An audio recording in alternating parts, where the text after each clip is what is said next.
Сәлем достар, бүгінгі видеода мен мамандықты қалай дұрыс таңдау керек туралы толық айтып беретін боламын. Және де, құрметті достар, бұл ең маңызды бір шешім. Яғни бұл шешімнен біз қателеспеуіміз керек. Енді біз қалай дұрыс шешім қабылдасақ болады. Құрметті достар, жалпы осы видеода толығырақ барлығын ашып беретін боламын. Видеоны соңына дейін көріңіз, мүмкін сізге пайдалы болар. Достар, бізде қараңыздар. Жалпы біз қайда бара жатырмыз, және де алдымызда бір үлкен таңдау тұр, ол мамандық деген. Мамандықты біз қалай дұрыс таңдасақ болады? Бұл мамандық біздің өмірлік азығымыз, сондықтан бұдан қателесуге болмайды.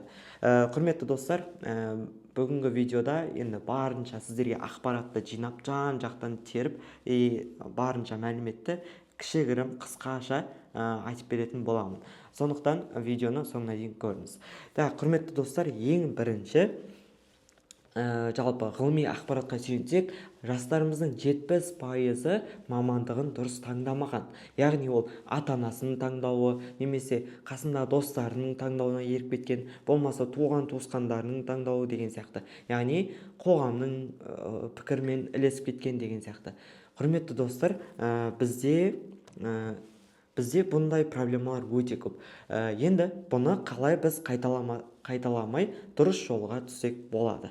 Енді көбісінде жалпы жұмысына риза емес, через не хочу істеп атады. Енді біз қалай рахатпен, прям кайфпен істесек болады. Құрметті достар, қараңыздар. Жалпы мен бұл видеода 5 нақты қадамды айтатын боламын. Давайте блокнот ручкаңызды алып алыңыз. Сол 5 қадамды қазір нақтылап жазып шығыңыз. Бұл сізге өмірлік азығыңыз болады.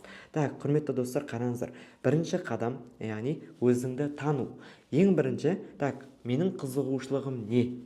Яғни мен не істесем ләззат аламын. Сол сұраққа жауап беріңіз.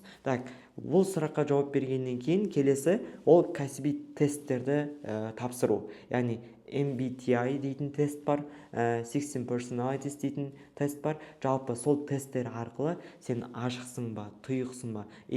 Даже сол тесттер результатын ашсаңыздар, қандай мамандыққа икемің бар екен туралы айтып береді. Төменде сілтеме қалдырып кетемін. Сол сілтеме арқылы тапсырсаңыздар болады. Келесі нәрсе, оқушылар, болашағы бар саланы таңдау. Мысалы, IT саласы, медицина саласы, қазір экология нашарлап жатыр, мусор көп, экология саласы. Келесі индустрия, туризм дейтін салалар, олар өлмейтін мамандықтар. Өлмейтін болғанда қызықты әрі өлмейтін болашағы бар мамандықтар. Осындай сияқты мамандықтар бар. Мысалы SMM, мобилография, таргет дейтіндер, ол қосымша мамандықтар. Мысалы, сіз өзіңіздің оқуыңызды оқып жүріп, мына мамандықтарды қосымша меңгеріп алсаңыз болады. Ал негізгі мамандықтар жаңағы айтып өткен мамандықтар. Келесі қадам, оқушылар, тәжірибе. Яғни мен 10-шы сыныпта мамандық таңдайтын кезде биттім. Мен қандай мамандыққа икемім бар дедім, оказывается, мен сол кезде енді алғашқы жұмыс деп бастаған жұмысым ол репетиторлық екен. Яғни официант болған жоқпын, повар болған жоқпын, немесе мобилография деген сияқты салаларға барған жоқпын, каким-то образом репетиторствоға барып кетіппін сразу. Получается, менің ыңғайым сол 11-ші класстың аяғында анықталды, уже мұғалім екенімді. Сол кезден бастап уже нақты бағыттар, нақты қадамдар қойдым. Яғни жұртқа пайдалы болу, біліммен бөлісу деген сияқты. Келесі кәсіпкерлік немесе жұмысшы бол. Яғни көбінесе екі таңдау қояды. Яғни мен бизнесмен болам, кәсіпкер болам дейді, немесе жұмысшы болам дейді. Құрметті оқушылар, сіздерге айтайын, жалпы қай жерге барсаңыз да, қай салаға барсаңыз да, кез келген сала қиын, оңай емес. Бизнеске барып, кейбір адамдардың қабілеті былай болуы мүмкін. Оның бизнеске барғаннан көрі жұмыс істегені көп ақша әкеледі. Мысалы, миллион, миллион жарым, 8 миллион, 10 миллион, 20 миллионға дейін айлықтар беретін жер бар. Сондай мамандар қазір тапшыда. Ол кісілер лучше жұмыс жасаған дұрыс, чем кәсіппен айналысқаннан көрі. Ал егерде кейбір адамдар бар, жұмыс жасаса жалақысы 100 мың, 150 мың, 80 мың деген сияқты. Ол кісілерге может быть кәсіппен айналысқан тиімдірек шығар деген үшін таңдау қоюға болады. Так, келесі қорқыныштан арылу керек. Яғни қателесуден қорықпаңыздар оқушылар. Мысалы, мамандықты енді амал жоқ кейбіреулер таңдап қояды, таңдағаннан кейін ауыстыру керек болады, или жаңадан бір шешім қабылдау керек болады. Сол кезде қорықпау керек. Нақты қадамдармен жаңашыл, жаңа шешімді уже бастап кете беру керек.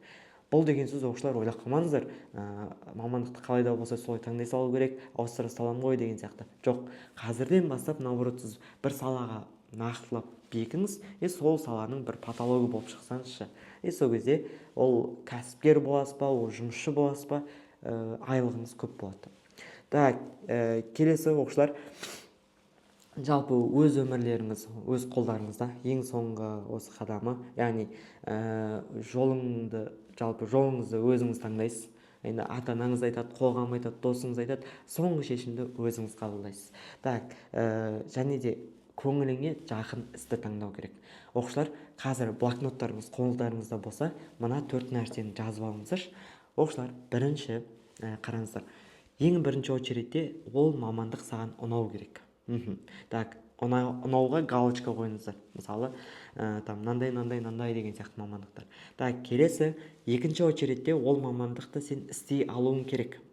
Ол не обязательно қазір көзіңмен көре алуың керек та, точно мен 2 жылдан кейін или 1 жылдан кейін істей алам деген сияқты. Так, келесі, үшінші оқушылар, так, бұны халыққа, елге, жерге пайдасы болу керек. Яғни қоғамға пайдасы болу керек. Пайдасыз істермен айналыспау керек. Так, төртінші мәселе оқушылар, ол ақша таба алуың керек. Осы 4 мәселе бір мамандықта сізде галочка болса, точно сіздің мамандық сол. Так, құрметті оқушылар, жалпы бүгінге кішігірім осы. Егер де видео ұнаса, төменге комментарий жазып кетіңіздер. Қандай мамандықты таңдап жатсыздар, қандай универге түсесіздер, может сіз группаласыңызды тауып аласыз төменнен. Және де лайк басып кетіңіздер. Біздің каналда, оказывается, 90% адам без подписки көреді екен. Давайте подписаться етіп, анау кнопканы басып қойыңыздаршы. Сіздерге уведомление кеп тұрады. Яғни сіздерге енді мақсатым барынша пайдалы болу, барынша пайдалы ақпаратпен бөлісу. Құрметті оқушылар, видеоның соңында өзімді таныстыратын бір жақсы или жаман әдетім бар. Есім Азамат, жалпы осы ОБТ саласында, математика саласында экспертпін, 4 жылдық опытым бар, және де онлайн-офлайн курстарым бар. Егер де өзімнің жеке марафоным бар, сол марафонға алғашқы видеоларын көргіңіз келсе, яғни тегін, төменде WhatsApp номер қалдырып кетемін, соған жазып кетіңіз. Және де менің Instagram каналға тіркелуді ұмытпаңыз. Ал жақсы, сау болыңыз. Бүгінгі видео ұнаса, давайте лайк басып кетіңіз.